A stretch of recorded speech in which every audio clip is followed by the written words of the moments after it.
Hi there, it's great to be back with you for this next section in our video series. We're going to talk about the S in ESG, the social action part. Remember, ESG, environmental action, social action, and action on corporate governance within our operations and our companies.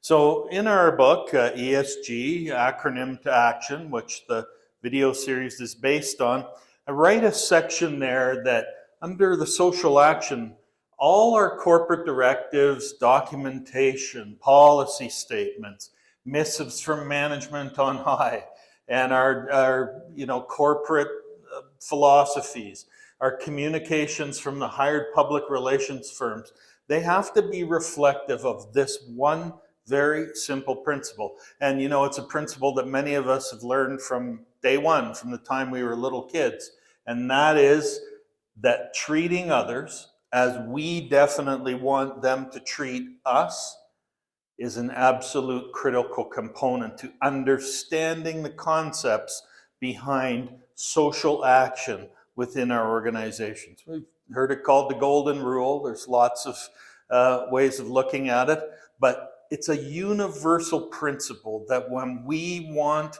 to think about how we are to treat others, it's how we want them to treat us back.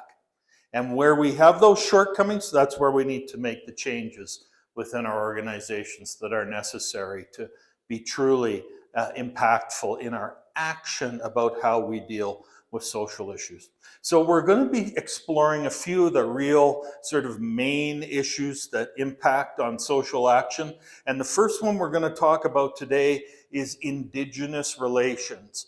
Now, you may have heard this called, dealing with Native American issues, or in the States, it's still called American Indian issues, or the Aboriginal communities. There's lots of different terms, and I understand that. But for the sake of our work here in the presentation, and certainly in our book, we're going to call it Indigenous relations. And I think that's probably the easiest right now. So if you are in Canada, and I'm sure even if you follow the news, you know that the Pope just visited Canada. And the reason he did so was to have an official apology proclaimed by the Roman Catholic Church for the wrongs that were done to Indigenous children on residential schools in Canada. So you may have heard there's been little children whose unmarked graves they found, and that was a real turning point for us as a country, and it was something to take seriously, and other governments and other communities are starting to take a look at what that response should be. So the Pope was just here, so we can take a look at that and say, yes, that's a positive first step, but it really highlights how critically important these issues of how we respond to our community truly are. Okay, so let's take a look at this and start to boil down the concept of Indigenous or North American, Native American relationship. Okay, so what we have to understand is we were not here. Okay, for the vast majority of us who are watching, I really hope there's Indigenous partners here watching our video series and reading through our book, because we are all about collaborating, and that's very important. So I say in general, we were not here in terms of European ancestry, which I have, and probably many of you have as well. The settler culture was brought to North America. It was not a natural evolution for the Indigenous persons that were here at the time of the settlers' arrivals. That was the case in Africa as well. We know for a fact that there were many, many African cities that were the height of civilization at the time when the settlers came to Africa and started to settle that land for various reasons.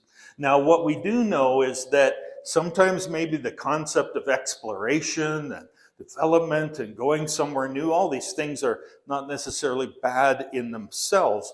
But what happened was the settler culture often brought with it the concept of conquest and subjugation, as opposed to a lack of collaboration between the native people who were there and had been there for millennia or even longer, and the new settlers that were coming in.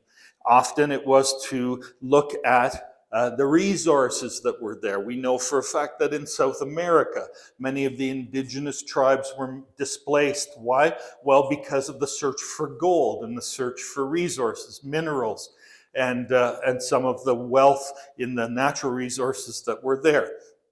And so critically, we have to look at this now and say, this is what has happened. There must be an acknowledgement of what happened in the past and the fact that that negativity has been obviously passed on for generations. And in many ways, our indifference has been passed on to us for generations. And these two things are beginning to collide. Okay? And Oscar Wilde said it very well. The worst thing in life is not to hate your fellow man, but to be indifferent to them. And so often what we see is this clash of indifference and, in a way, anger and frustration and resentment that's built up over years. Part of that is because often what was done is we looked at the relationships with indigenous peoples in terms of treaties or agreements that were understood under our legal systems and the way that we governed ourselves. And not to say that all legal agreements that were at that time were wrong, but when we take a look at it, these were things that were completely foreign to the indigenous cultures of that time. They had no idea what these treaties were all about. And often, of course, unfortunately, these were misunderstood, they were misinterpreted, and they were really often signed to quell local uprisings or to allow the opportunity for resources to be extracted and taken from the land, as opposed to having a clear understanding amongst the indigenous communities about what truly was being taken away from them. And the concept somehow is that the treaty is giving them back land. It wasn't our land to begin with. We had no right to take the land and then decide, well, we're going to parcel this or this area, or we're going to draw a border around this, and that's what we're going to give back. It wasn't ours to give because we, in fact, were the settlers. Now, a real critical component in that concept of drawing a line around an area is that indigenous nations were not, and still in many ways are not, accustomed to the concepts of borderlands. That didn't make any sense.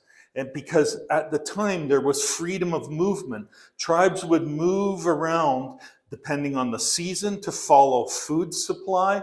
And often we find that the same tribe would be found in several different places depending on where the food supply was located at the time. Now, obviously, there were skirmishes and battles and stuff between different tribes, but for the most part, tribes traveled freely, they traded freely, and they moved around. So the concept suddenly of giving them an agreement where you draw a line around a certain area and you say, well, this is where you're going to stay, that's so foreign to the indigenous cultures that were here long before we came. And so we really do have to get a sense of the fact that, once again, these were our rules and our terms and our understanding of what the relationship should be, and we were giving it back to them when, like I say, in essence, we had no right to take it in the first place. It wasn't ours to give back. Now, we also know that in many cases, when the settlers came to the New World, and that's kind of our term, it wasn't new to the people that lived here, it was new to us, okay? But when we arrived, obviously there's, we're gonna set up a community, and the first thing you gotta start worrying about is how you're gonna feed that community, how you're gonna provide water for that community. Well, what we do know from history, and this is a well-documented fact, that when the settlers arrived, typically, not in all cases, but typically, the indigenous cultures that were already there welcomed in the settlers, took them in with some hesitation, obviously, but often taught them the ways that had been passed on to them for generation after generation of how to farm, how to hunt, how to find clean water, and all those things were passed on to the settlers by the indigenous cultures that had been there, with the concept that it was about sharing, it was about collaborating. Now, that obviously happened at first, and we have documented evidence of these things, but over time, as these communities expanded, often to follow resources, the communities expanded and pushed the indigenous cultures out. And so what we find now is as the community expands, there's more people means more food, and now we end up into big areas of land being taken over for farming that once were part of the indigenous ancestral lands that had existed. And so the concept now is suddenly these people are pushed out of community instead of being made part of community, and the lands that were once theirs are now taken over for providing for food.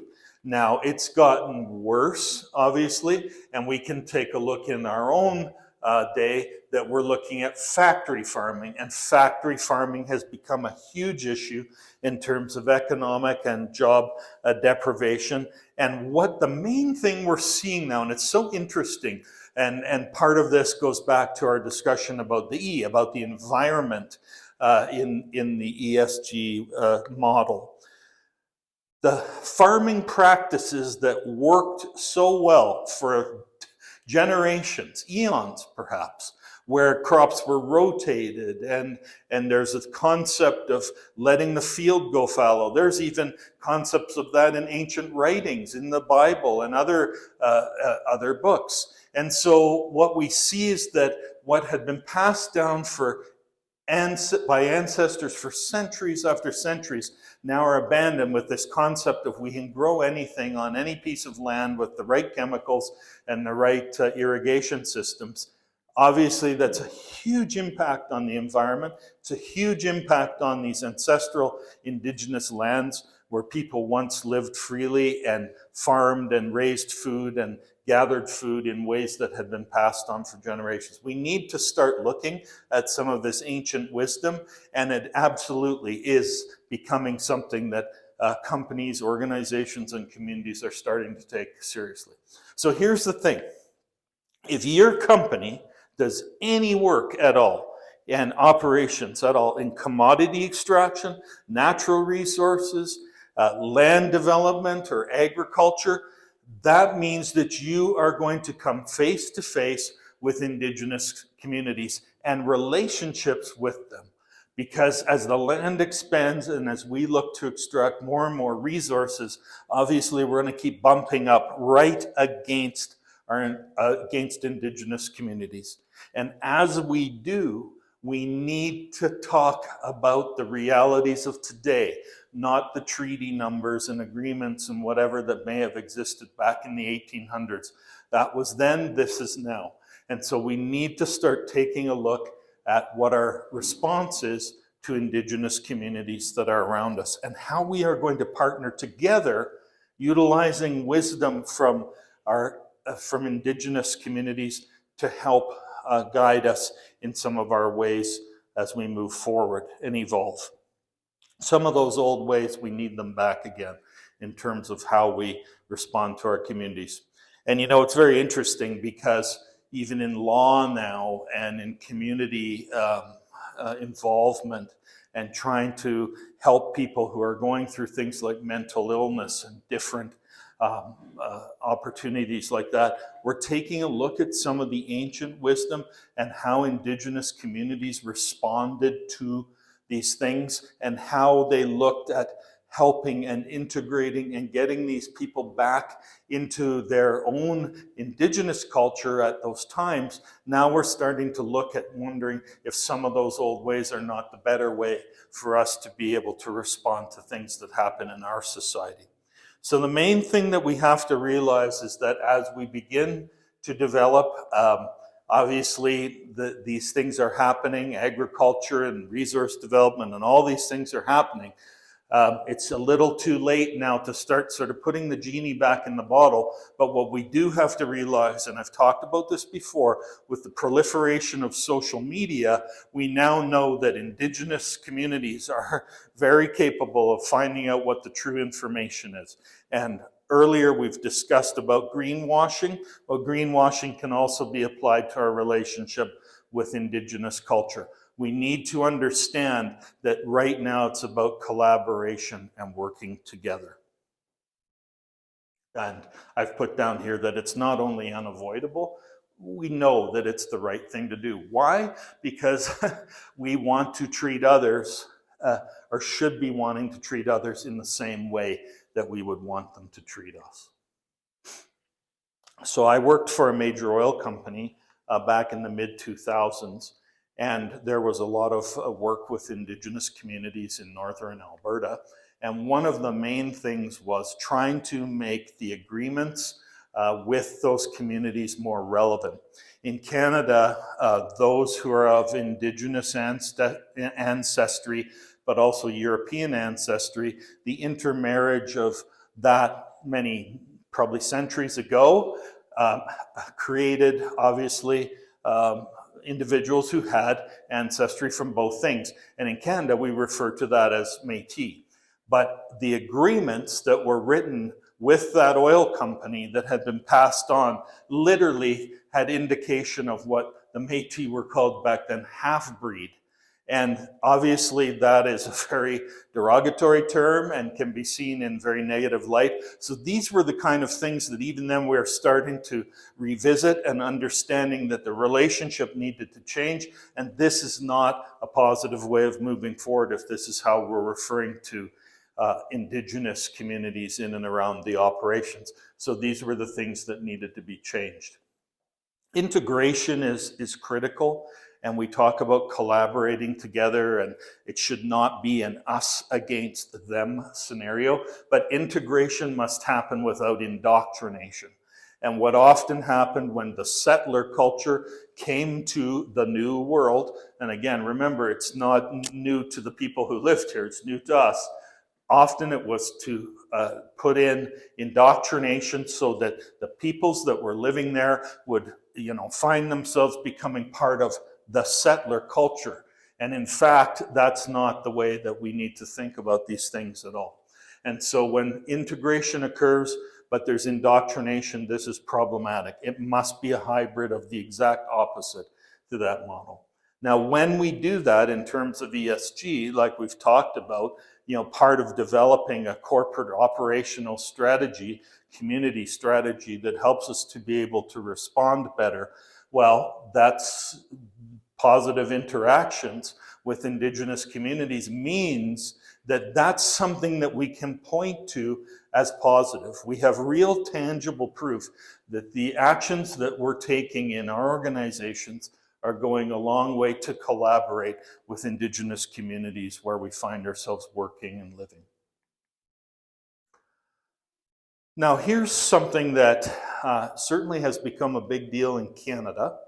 It is becoming a big deal in other places as well, but I really want to address today the concept of acknowledgement statements, okay? Because this is becoming very important. Companies and organizations and communities are now referring to the different treaty numbers. They're referring to the different treaties and agreements that have been signed amongst, again, the settlers and the Indigenous communities. And what we're hearing now at different theater events or sporting events is that the attendees there, through a spokesperson, it's acknowledging that we're acknowledging the original inhabitants of the land, which of course would be the Indigenous communities.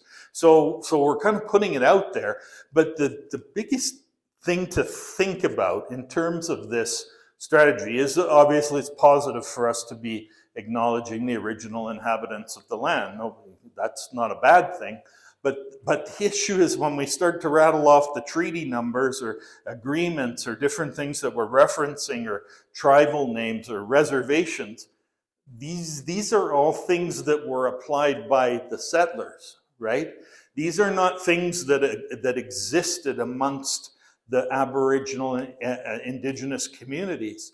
These are treaty numbers and agreements and reservations and different things that we placed upon those communities. They had no knowledge of this or any reason to really have these things back millennia prior.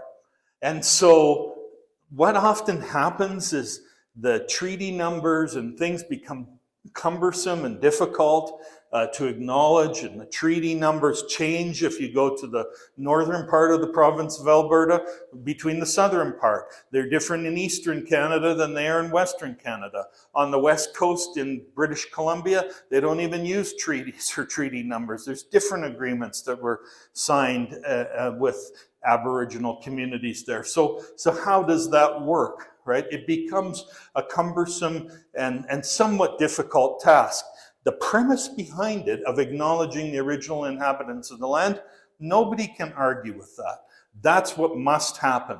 But we need to start thinking about the fact that while acknowledgements are critical, is there a better way for us to do this? One of the reasons, too, is when we discuss, well, we're acknowledging that we're on this land with this treaty.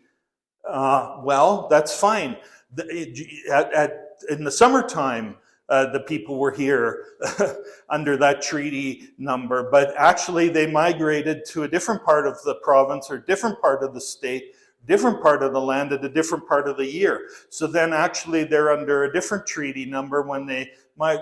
These things are obviously, as you can see, I'm not trying to say they're illogical or stupid or whatever, but they are issues right now that need to be dealt with, because as we discussed, Indigenous communities, they were nomadic, they traveled and traded between nations extensively for centuries, for eons, for millennia, whatever amount of years you want to describe it at. It certainly was a long time before any settlers from anywhere else other than the Americas reached these shores. And so we have to actually ask ourselves, as we acknowledge some of these treaties, if these treaties are even really today valid and viable in terms of how we look at them from the 1800s when they were signed. We need to start looking at what the new relationship needs to be with Indigenous communities where we live and work. So I have developed a new acknowledgement statement, one that I think could be a lot more substantial in a way, and I trust will go a long way to understanding the relationships and how to make them stronger and build them in a more positive way for the future. So this is my acknowledgement statement. It's in the book and it's now part of this series.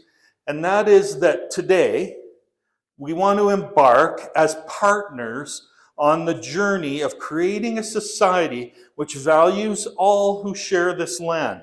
Because those who truly share it value collaboration, peace, respect, and tolerance of each other. There's no room for intolerance, bigotry, or discrimination.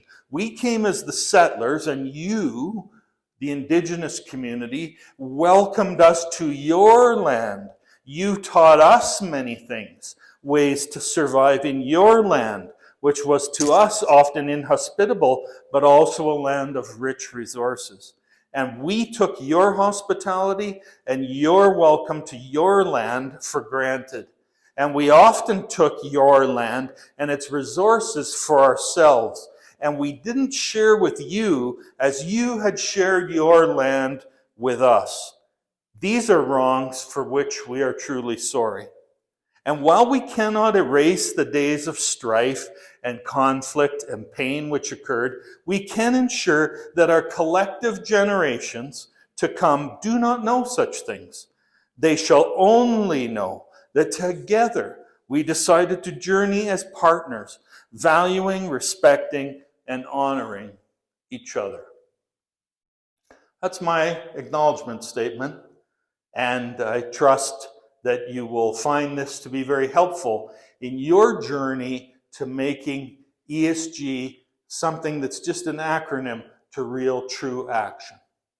My name's Chris Tesarski, and I do acknowledge this land, and I do acknowledge the effort and work that goes into creating a vibrant, rich, diverse, and thriving community. I'm committed to that effort, and I trust as you go through this video series with us in your own organization, your own life, you will be committed to that effort as well.